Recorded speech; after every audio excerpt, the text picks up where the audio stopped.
Gout is the most common crystal-induced inflammatory arthritis caused by intra-articular deposition of monosodium urate crystals, mainly in the small joints. Typically affected joint in most individuals is the first metatarsophalangeal joint. Deposition of crystals will induce inflammation in the joint, leading to an intense, excruciating pain with swelling. Pathogenesis of gout correlates with the levels of uric acid in blood. Uric acid is an end-stage byproduct of purine metabolism. Humans remove uric acid primarily by renal excretion. When excretion is insufficient to maintain serum uric acid levels below the saturation level, urate can crystallize and deposit in joints. In about 90% of cases, the underlying cause of gout is inability to excrete uric acid by the kidneys. This could be due to acute or chronic kidney disease, starvation, dehydration, certain medications, and chronic alcohol misuse.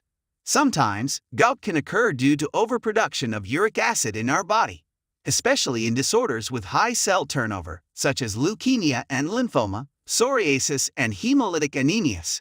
Overproduction of uric acid could also be due to a genetic cause.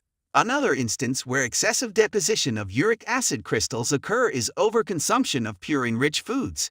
These include organ meats, red meat, seafood, alcohol, and beer.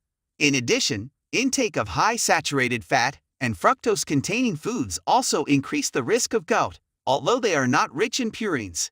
Several comorbid conditions also increase the risk of gout, including high blood pressure, diabetes, abnormal lipid levels in blood, obesity, and anemia.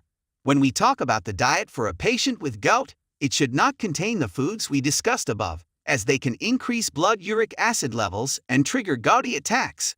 Additionally, certain foods are beneficial in reducing the chances of gout attacks, including the following. Fruits. All fruits are generally fine for gout. Cherries may help prevent gout attacks by lowering uric acid levels and reducing inflammation. Vegetables. Almost all vegetables are fine, especially potatoes, peas, mushrooms, eggplants, and dark leafy green vegetables. Legumes. All legumes are fine, including lentils, beans, and soybeans. All types of nuts and seeds. Whole grains including oats, brown rice, and barley. Dairy products. All dairy is safe, but low-fat products appear to be more beneficial. Eggs. Beverages such as coffee, tea, and green tea. Herbs and spices. Plant-based oils, including canola, coconut, and olive oil.